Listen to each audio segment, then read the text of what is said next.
Bonjour à tous. En France, le conditionnement des pensées a particulièrement bien réussi.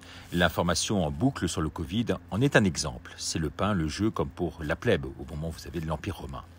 Certains sont quand même intelligents et éveillés, on ne peut quand même pas les obliger, comme dit le professeur Raoult, à devenir des imbéciles. Mais en tout cas, avec Koh-Lanta, des émissions dévoyées et crétines ou du foot à outrance, Netflix, bien sûr, pour vous abrutir, des présentateurs asexués pour délivrer la nouvelle parole divine, celle de la Macronie, eh bien, le tour est joué. On vous endort, votre cerveau est complètement éteint.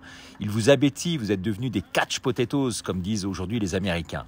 Le fer de lance, eh bien, de cette machine infernale, on l'a déjà dit, ce sont les chaînes d'information en continu, style BFM TV.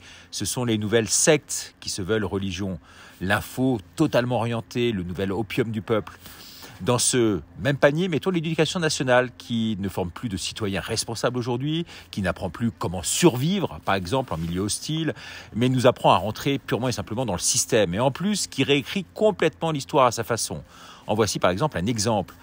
Nous, on a fait un court détour par l'Espagne avec Natacha et on est allé voir la Vierge Noire, vous savez, à 2 heures de la frontière au sud de Barcelone, pour se revitaliser un peu dans tous les sens du terme.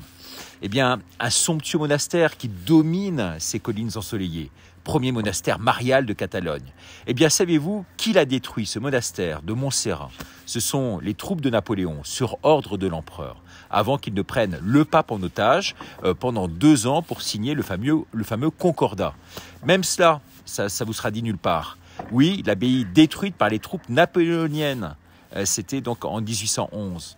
Les bombardements datent de ce siècle. On comprend mieux pourquoi l'homme de l'Élysée, le nouveau pape, aujourd'hui du laïcisme, veut réécrire l'histoire, exprime en privé tant d'amour, d'admiration pour Napoléon. Il veut remplacer même aujourd'hui, me dit Natacha, les fêtes de Jeanne d'Arc par celles de Napoléon. Détruire nos statues religieuses, bien sûr, détruire les statues, par exemple, de l'archange Saint-Michel. Enlever donc, vous l'avez compris, tout signe ostentatoire. C'est le même qui fait des câlins au pape et des embrassades, à n'en plus finir. Je terminerai donc cette minute par la citation d'Étienne de Boétie, qui disait, un instant juste, qui disait « Quand vous serez convaincu que le pouvoir n'existe que parce que vous y consentez, alors n'y consentez plus et vous verrez qu'il n'y a plus de pouvoir. » Là voilà la belle citation de la Boétie. Merci beaucoup. Qu'en pensez-vous? N'hésitez pas à me le dire et à demain pour de nouvelles aventures. Au revoir.